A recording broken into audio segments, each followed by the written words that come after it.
Hi friends, இந்த ப்ளவுஸில் cup ஷேப்பே சாஞ்ச மாதிரி தெரியுதா? அதுக்கு ஒரே காரணம் இந்த ஃபஸ்ட் டாட் வந்து சாஞ்ச மாதிரி இருக்குது. தொடங்கின இடம் கரெக்டு தான், ஆனால் அவங்க மேலே டாட் பிடிச்சது சாய்வாக பிடிச்சிருக்காங்க. இதை ரொம்ப ஈஸியாக எப்படி சரி பண்ணுறது நான் ஒரு டிப்ஸ் சொல்லித்தரேன் உங்களுக்கு. இப்போது நீங்கள் எப்பவும் போல் டாட்டை மார்க் பண்ணிக்கோங்க.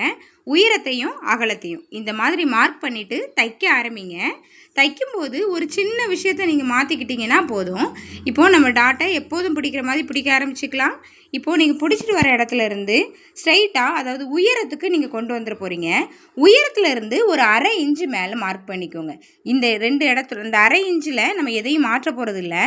எப்போதும் போல் டாட்டை நீங்கள் பிடிச்சிட்டு வந்து அந்த இடத்துல இருந்து நேராக அந்த 1/2 இன்ச்சில் நீங்கள் பிடிக்க போகிறீங்க. அதில் கிளாத் இருக்காது, ஒட்டுன மாதிரி தான் அந்த தையல் வரும். நீங்கள் எடுத்துகிட்டு பார்த்தீங்கன்னா உங்களுக்கு தெரியும்.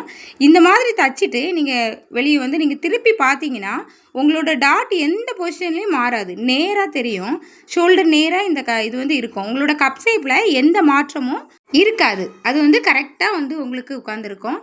சைஸோ அளவோ மாறாது. ஆனால் ரொம்ப அழகாக இருக்கும் பார்க்குறதுக்கு. இந்த பார்த்தீங்கன்னா உங்களுக்கு தெரியும். இது நார்மலாக இந்த பக்கம் இடது கை பக்கம் இருக்குது, நார்மலாக நம்ம பிடிக்கிற டாட்டு. இது வந்து நம்ம டாட்டோட உயரத்தில் ஒரு 1/2 இன்ச்சு நேர் பண்ணுற டாட்டு.